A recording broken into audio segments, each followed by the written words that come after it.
a todos y a todas. Soy Malena Berardi, estoy con Pablo Boido y Violeta Sabater y estamos junto a Natalia Garayalde, directora de Esquirlas, para conversar con ella sobre su película. Hola Natalia, ¿cómo estás? Bienvenida, muchas gracias por sumarte a esta propuesta. Hola, Malena. Bueno, gracias a vos, a Violeta, a Pablo, por esta invitación. Es un honor, así que muchas gracias ahí por compartir este momento. Bueno, lo primero que queríamos preguntarte es cómo pensás vos la relación entre el cine y la historia, teniendo en cuenta que, bueno, Esquirlas es una película como profundamente atravesada, ¿no? Por un hecho histórico de relevancia de la historia argentina, ¿no? Desde lo social, lo político de los últimos años, pero es a la vez también una película sobre tu historia personal, ¿no? Entonces, ¿cómo ves vos la relación entre esto, entre lo personal y lo general, mediada además por el cine, ¿no? Bueno, yo no soy académica y son como conceptos muy enormes, entonces por ahí sí el abordaje que puedo hacer es como mucho más de algunas interpretaciones que hago sobre libros que he leído y las, bueno, referencias que tengo. Y para mí uno es sin duda el de Didier Huberman, La imagen superviviente. Hay como una idea que él toma de Avi Warburg, que es como esta idea de que esta figura del historiador o la historiadora en arte, en este caso, es eh, alguien que está implicado en lo que estudia, ¿no? Es como esta idea habla de algo así como de un tiempo que no es explicado, sino la figura del narrador como alguien que está viviendo lo que cuenta. Y entonces usa esta metáfora o esta idea que para mí me sirvió mucho para pensar en mi práctica o en lo que hago, que es como esta idea del sismógrafo, que, bueno, que es este dispositivo que lee los movimientos de la Tierra. Entonces, a mí me ayudó mucho pensarlo, por ahí me ayuda mucho pensarlo así, como una metáfora, un concepto, una figura que me ayuda a pensar un poco mi práctica, y en este caso es eso, para mí es como, eso es como el sismógrafo es ese aparato que está afectado por los movimientos de la Tierra y como que no es algo que está por fuera de lo que cuenta, sino que eso, que lo vive de una forma vital, no es que tiene un dominio del saber, ¿no? Entonces, eh, yo por eso sentí que también cuando hago lo que hago y cuando hice Esquirlas y ahora en este proyecto, eso también como que siento como de alguna forma atravesada por lo que voy contando, y por eso también me parece que las narrativas del show o pensarlo desde cuál fue, digamos, mi vivencia de lo que quería contar, de ese hecho histórico que en este caso fueron las explosiones. Bueno, lo hacía de una forma también como pensando en eso, ¿no? Como que yo no es que soy una historiadora que vengo y relato un hecho de una forma objetiva, sino que, bueno, lo vivo, estoy parte de eso y estoy afectada por eso, y de alguna forma el trazo que voy haciendo en el montaje es un trazo afectado, es un trazo que no es lineal, que no intenta echar luces sobre lo que dice, sino que es nada, es un desorden, un lío, y el montaje de alguna forma es un intento como de entender algo, de crear un discurso desde esos pequeños fragmentos, ¿no? O de esas esquirlas, por eso también lo llamé esquirlas. Hablabas de la narración. Otra pregunta que quería hacerte es cómo surgió la idea de incorporar esta voz narrativa, que es tu voz, ¿no? Como, en cierta forma, como un hilo conductor. Y para me interesaba pensar porque por momentos la voz va como en línea con la construcción de sentidos de las imágenes y en otros momentos no, ¿no? Como que tiene como un recorrido propio o autónomo. ¿Cómo pensaste vos la inclusión de la voz? Y bueno, la voz fue lo más difícil y fue como lo que fue mutando mucho más en el proceso que llevó 5 años. Hasta el final fui modificando, la grabé varias veces, volví loco al sonidista porque tenía que, nada, cambiar el registro. Pero para mí en un principio fue como una voz manifiesto, una voz que estaba tratando como de decir algo eh, y dejar en claro mi posición o lo que yo sentía, y era como una voz mucho más que no daba lugar a ninguna incertidumbre o a ninguna interpretación, eso, era como yo estaba escribiendo todo lo que me pasaba y de alguna forma eso lo quería poner en el texto y después de a poco fui haciendo una retirada, una especie como dejando lugar a que las imágenes hablaran y que la voz, eso, como que empecé a recortarla. El trabajo mayor fue tratar de que la voz no fuera tan omnipresente y dar lugar entonces a que el montaje y de alguna forma también esa voz de la niña estuviera mucho más presente. Eh, y bueno, eso fue un trabajo muy difícil. Porque además al principio también era una voz muy cargada y entonces trataba de alguna forma, al final intenté como quitarle incluso la emocionalidad, que la emoción estuviera en la persona que interpreta esa voz, que la escucha, no en quien la dice, digamos. O sea, yo estaba como, eh, eso, pensé, bueno, lo que voy a contar está cargado de emoción para mí, pero no lo voy a dramatizar. Cuando diga la voz va a ser una voz seca. Por eso también la interpretación de esa voz, eso no fue cargada de emociones o dramatismo, digamos, no la actué, digamos. Mm. Eso por ahí puedo contar, podría seguir, pero sí. Y una preguntita más sobre la voz que me resultó muy interesante cómo estaba utilizada. El momento en que le hablas directamente a tu padre, ¿no? Ese que cuando después que está recogiendo restos de los proyectiles, ¿no? En esa escena, y vos le decís, pero las armas no siempre son del pueblo, ¿no? No sé si textualmente, pero papá, ¿no? Eso es el único momento en el que digamos, interpelás directamente a tu padre. ¿Cómo surgió esa decisión de hacer ese insert ahí? Bueno, solo lo escribí, era un diálogo ya con alguien que no estaba, pero en un punto también con esta idea de que las imágenes sobreviven a los cuerpos, entonces es como que de alguna forma era una comunicación espectral con mi padre, o sea, de alguna forma me seguía comunicando a través del archivo con él, o sí, con ese exceso de vida que estaba en la imagen, o sobrevida, no sé. Y sí, me tomé, o sea, me dijeron muchas veces como, bueno, pero no es algo como un registro que estás creando acá, es la única vez que lo usás y no lo repetís y de alguna forma se supone que cuando uno crea una estética o un tratamiento estético en una película es algo que se repite al menos 3 veces, no sé, como que tiene que haber como una continuidad supuestamente de esa decisión estética. Y acá fue como algo, un capricho, como algo muy, eso, único. Y lo quise mantener porque eh, era mi primera película, entonces de alguna forma yo me, to- me- no sé, hice todo lo que tenía ganas de hacer. Eh, No, y, yo sí. creo al contrario, creo que justamente por ser esa única inclusión le da una potencia que resalta, digamos, todo el resto de la organización narrativa, esa inclusión. Pero bueno, es mi idea.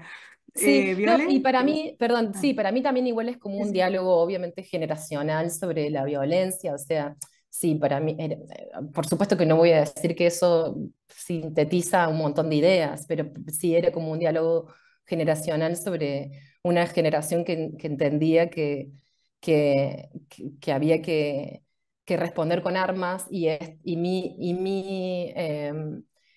mi decisión en la película es que ante la violencia yo respondo con la suavidad, yo respondo con un baile al final, con un recuerdo con mi padre, yo respondo con la creación de un archivo.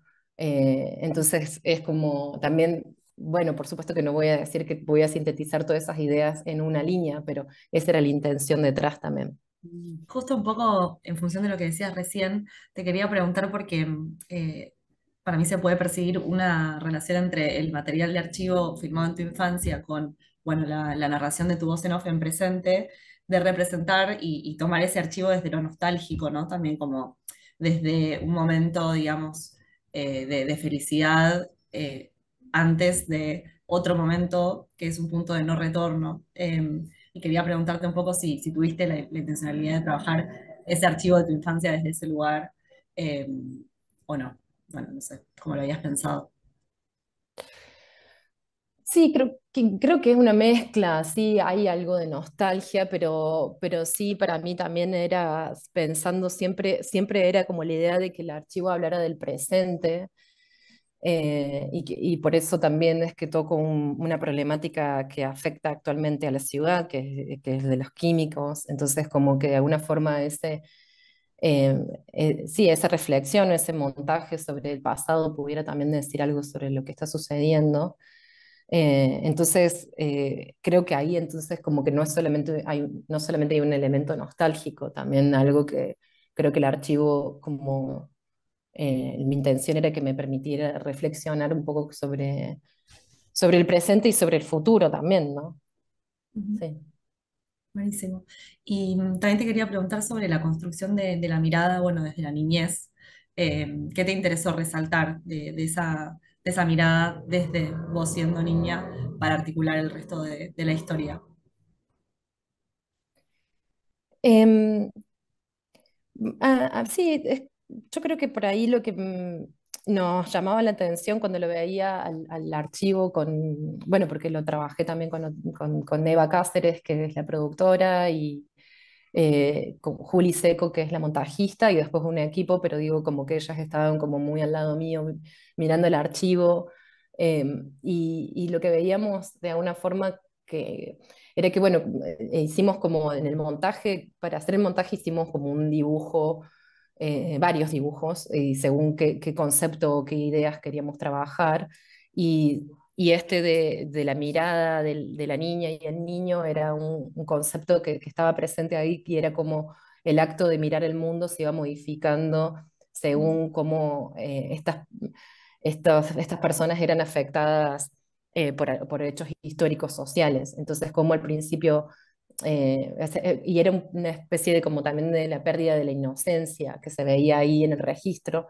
como al principio la cámara que era un juguete para crear un mundo y para hacer estos planos aberrantes y para jugar con el espacio, se convierte en un testigo de un hecho que afecta a una ciudad, y eso modifica también eh, el acto de mirar el mundo, o la forma en que esta niña y este niño eh, bueno, registran e interpretan su entorno. Entonces, bueno, eso es como que después se vuelve una cámara, eso, testigo, y que lo usan como para hacer preguntas, imitando a los periodistas, y hasta que deciden no filmar más, o hacer planos más fijos, sigilosos.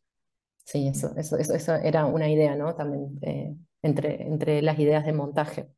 También quería seguir un poco con la pregunta de Viole y retomar también algunas ideas que comentaste al principio y también que me quedé pensando esto de, bueno, como que implica como la creación de un archivo, ¿no? Que comentabas. Y una de las cosas que veía es que, bueno, es una película de archivo, pero nada, ¿no? Los archivos en general son todos como tomados de cámaras que están como emulando esa Handycam, incluso cuando hay material por ahí más oficial, entre comillas, como de la televisión o algo, aparece como de alguna manera como un detrás de escena, incluso esa escena donde está el expresidente ahí llegando, es como una cámara también un poco en mano. Y nada, por eso quería preguntarte cómo surge esa decisión formal de, bueno, empatar esos materiales entre los que tenías vos y, bueno, los que fuiste sumando de Omar o que tomaste de la televisión, pero que tienen esa modalidad. Y, bueno, cómo fue ese trabajo de archivo puntualmente, ¿no? Cómo lo fuiste armando esa trama en el montaje. Ujú. Bueno, yo arranqué sobre todo con archivo público porque yo estudié comunicación social, periodismo, entonces al inicio era como mucho más, empecé con un documental más clásico, digamos, con entrevista, con archivo público, hasta que encontré estos cassettes de una forma un poco como azarosa. Bueno, nunca es azaroso, pero digo, es como eso, no lo tenía conscientemente en el plan de la realización de la película. Y bueno, eso modifica todo, este encuentro con estos home videos, con este material, y de alguna forma también me modifica a mí el entendimiento sobre qué es un archivo, ¿no? Entonces empiezo como a pensar y a leer y a tratar de entender de que también estas historias menores o estos archivos encontrados y estos registros que no forman parte de una institución también pueden ser considerados archivo y pueden también ser, bueno, de alguna forma un discurso sobre algún acontecimiento político. Entonces, pueden, digo, conformar eso, pueden crear eso. Y entonces después sí, el trabajo para elaborar con eso, digamos, con esos archivos, con esos videos, fue tratar de crear eh, sí, en el montaje como líneas difusas entre lo que era el archivo oficial o el archivo público o institucional y el personal que era mío, pero también de vecinos y vecinas que me dieron material. Eh, y un poco, primero, como estrategia, lo que hicimos fue, en la película queríamos crear la idea de que todo pertenecía a la familia, que en verdad es el 80% sí pertenece a mi familia, pero, pero era como la idea, era bueno, casi como que se genere la confusión de que pareciera que es como que la familia está registrando todo, digamos, que la figura del narrador es esta familia. Entonces, la idea fue, bueno, un poco como cuando creas una película, los 10 primeros minutos son los más importantes porque es la que genera como el registro. Es la que dice, bueno, esta historia es de estos son los personajes principales, esta es la mirada de la cámara, eh, eso es como quién filma, desde dónde se cuenta la historia. Todo eso es como que un poco como es lo que se plantea como código con quien ve en los primeros 10 minutos. Después se puede quebrar, por supuesto, se puede romper, fracturar eso, pero es como, entonces la idea fue, bueno, empecemos claramente contando con que la cámara es de esta familia, que es de mi familia. A veces lo digo con distancia porque, no sé, como hay una cosa como que es mi familia, pero también es una construcción, ¿no? Sí, O sea, deja de más vale ser que tu yo... familia. Sí, o sea, digo, es como también hay un elemento de ficcionalización, ¿no? Es como que no es, mi familia es otra cosa, no es lo que sale ahí en la película. Es una creación, entonces, bueno, por eso también, pero bueno, es una confusión que va a estar siempre, Mm. creo. Pero bueno, entonces digo como eso, en los primeros 10 minutos armamos como esta idea, bueno, la cámara es la cámara de esta familia, entonces eh, quedó claro eso del principio y después con el archivo, como decías vos, usamos como los momentos más improlijos, los que quedan por ahí por fuera del registro de la televisión, o sea, lo que queda como eso, lo que es la parte de la basura, ¿no? La parte que se tira. Yo creo que a mí me fascina mucho eso cuando se trabaja con archivo, trabajar con la parte Mm. que es un archivo encontrado porque es algo que está por fuera, ¿no? Esto como lo que se tira, lo que está en la basura. No sé, yo ahora estoy trabajando también eso con la idea del fan footage, muy mezclado con eso, con la idea de lo que se encuentra en la calle, lo que se encuentra en los lugares periféricos. Y me fascina pensar en cómo eso puede hablar de acontecimientos históricos y sociales. Y sobre esto, como este procedimiento, pensaba también, como qué estrategia tuviste vos frente, entiendo que es como un material realmente como muy movilizador afectivamente, digamos, ver ese material y qué estrategia tuviste, o sea, hiciste una estrategia de distanciamiento con esas imágenes, o cómo era ese trabajo diario con estar tan próxima, digamos, pues entiendo que parte de un proceso también de duelo o de elaboración, digamos, personal también, ¿no? De esa historia y estarlas viendo constantemente, no sé, es una pregunta un poco recurrente que le hacemos otras directoras también, como que implica, digamos, al trabajar con un material tan próximo emotivamente, ¿no?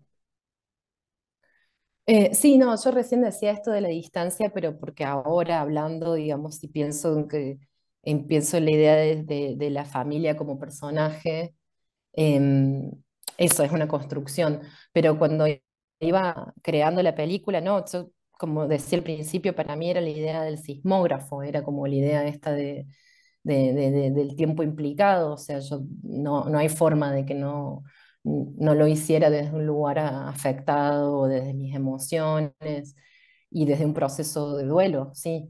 Em, Sí, eso estuvo y yo en algún punto tenía la ilusión de que como que el arte o que, sí, o la reflexión me permitieran de alguna forma sanar o no sé, como un proceso así y me di cuenta, o creo para mí en mi caso personal es que no, que el arte no cura. No, Mm, no sé, no fue mi caso, digo, un trabajo de 5 años eh, eso es, realmente eso es un laburo que requiere mucha, no sé, eso, estar afectado de alguna forma, eh, sí, es eso, como de alguna forma recibir las oleadas de ese material y dejarse de alguna forma hasta ahogarse por eso por momentos. Y bueno, no sé, no hay como no hubo un dominio en ningún momento de la situación. claro. Así que sí, no sé eso. Pero sí, creo que obviamente que tenía que ver con un proceso de duelo también. Sí. Y bueno, yo para ir cerrando, ¿no? Pero pienso que es como un duelo que se mezcla entre lo personal y, bueno, como también que comentaba como Mariana, ¿no? Entre lo personal y lo social y político del país, ¿no? Y no sé si ahí también ves que en esa primera persona hay como una especie igual de potencia política de, al hablar de lo personal, también relatar algo más allá de tu propia historia. Claro que sí, sí, sí, sí, por supuesto, y lo veo en muchos trabajos. Me parece que eh, sí, sí, que las historias, las narrativas del yo, pero digo, las microhistorias, siempre están atravesadas, digo, lo biológico siempre está atravesado por lo social y eso, guste o no, es así siempre, digamos, en mi historia y en cualquiera que se cuente. Y eso me parece que permite abordajes muy complejos desde lo racional, de lo emocional, es como lo íntimo, lo afectivo, no sé, es como, eh, sí, a mí por lo menos también de lo que veo y lo que leo, también es como lo que más em, me, sí, me gusta o disfruto y lo que más me permite comprender algo. Y Sí. te hago una última. ¿Crees que la distancia que hay con respecto a los 90, la distancia temporal, está generando como una revisión de esa época? Porque, bueno, pienso en tu película, la de Agustina Comedi también, sobre los 90 y hay varias más, ¿no? Estaba como viendo que comienzan a surgir películas sobre esa época. Em, Parece que hizo falta este tiempo como para poder repensar algunos hechos de ese momento o puede ser casualidad. Mm, sí, no sé, creo bueno, por un lado estamos viviendo políticamente una vuelta, ¿no? Como Ujú. a- al- al- a las privatizaciones y a la política neoliberal que se vivía en los 90 y es como vuelve ahí este fantasma, ¿no? De los 90 en la actualidad. Entonces creo que sí, que lo que pasó en esa década y reflexionar sobre eso puede ayudarnos a entender un poco lo que está pasando también ahora. Em, Creo que también sí es una cuestión generacional, digo, como la gente que en ese momento éramos niños, niñas y ahora estamos tratando de entender y trabajando con nuestra historia personal y política, bueno, es como la década que nos marcó. Eh, entonces, bueno, también hay una cuestión temporal. Em, Ujú, y también creo que hay también como creo que el feminismo en un punto es como, ha sido como muy importante en esta interpretación del pasado, porque estas pequeñas historias íntimas, los secretos familiares, son los que nos permiten también abordar de alguna forma em, no, nuestra, sí, algunas ideas más con mayúsculas, ¿no? Como esas grandes ideas que se abordan por ahí intentando entender qué hay detrás del empapelado de flores, ¿no? Como lo que hay dentro de la casa, estos secretos familiares nos permiten entender también eh, las condiciones sociales en las que vivimos. Entonces creo que en ese sentido las teorías feministas también han un poco influenciado en los abordajes que estamos haciendo, ¿no? ujú. Bueno, genial. Muchas gracias por charlar sobre esta película y no sé si querés contarnos cuáles son tus proyectos próximos o en qué estás trabajando ahora. Bueno, yo ahora estoy estudiando y estudiando a través de la realización. Es un máster en cine que se llama, sí, es em, investigación artística en y a través del cine. Entonces, un poco todos los ensayos y montajes que voy haciendo es para tratar de entender algunas ideas. En eso estoy, como una práctica medio entre teórica y práctica, así como trabajando sobre todo con fan footage y con videos familiares. Y ahora sí, estoy intentando hacer una película ya hace un rato sobre un soldado que viajó al límite entre Croacia y Serbia, también en ese año 95, y registro desde allá algunas bueno, como la vida diaria de los soldados y entonces estoy trabajando con ese material. Sí. Bueno, genial. Bueno, muchísimas gracias, Natalia. Los y las invitamos a ver Esquirlas, que está en Cinear. Allí la pueden ver. Y bueno, esta entrevista, junto a todas las otras que forman parte del ciclo, quedará subida en la página del Instituto de Artes del Espectáculo.